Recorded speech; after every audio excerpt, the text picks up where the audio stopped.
Hey everyone, this is Old School from WhatTheBuck.net coming to you live from One Buck Place. I decided to change the vista a little bit today. It would also cause a little bit less interruption probably from passers-by. So I'm out in front of One Buck Place. Should have brought my tripod, which I have to keep it stable, but this is our day 3 recap, or actually day 4. I have to change the label. Full pads today, which is always exciting. A lot of people don't think that other practice counts. I mentioned that this morning. We wanted to see how the bigs were banging. The bigs banged today. There were no fights, no skirmishes, nothing bad to report. But our big guys look pretty good. You know, Noah Spence, a couple times we saw some play. He was able to get in there, use his speed, use his hands to nullify some of the advantages against guys like Donovan Smith, etc. We're going to need to see a lot more of that. We've got a number of guys that we would call tweeners that are more like 3-4 outside linebacker types.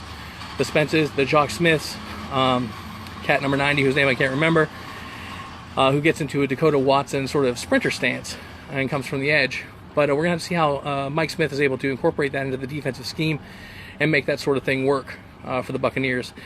On the skill side today, no new surprises. Storm Johnson had a good run today in full contact. We had some inside run drills that were run.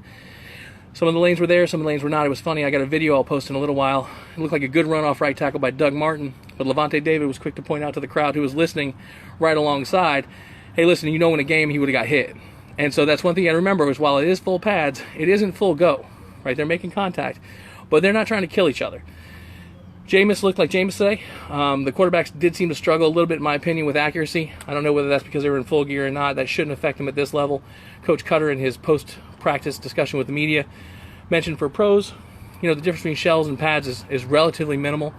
But I definitely saw some accuracy issues today. The defense was getting after it. You know, he made a comment. One of the interviewers asked if it was an advantage for the offense to have the playbook, right? Which it usually is, but the defense today seemed to win most of the 11-on-11 sessions. Cam Brate continues to impress at the tight end position, but Tally looks, you know, I hate to keep pumping the kid up, but he definitely looks good. Tom, it's good to hear you out there. I'd love to know next time you're out here, get some great pictures from you. Aguayo apparently had a couple more misses. I wasn't watching special teams very much, but apparently folks are going to be very focused on that. When it comes to the real game, that's when it's going to matter.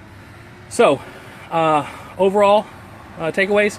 Team continues to improve. We had some one-on-one sessions with the bigs down there. We got a guy, Cliff Matthews, to keep an eye on, and Howard Jones is getting some good reps as well. I think that it was Bucks Nation who pointed that George Johnson may be the odd man out. He had a pretty good practice today, but I definitely think he's the one that you're looking out for. Inside work seems to be very solid with Akeem Spence, Clinton McDonald, Gerald McCoy.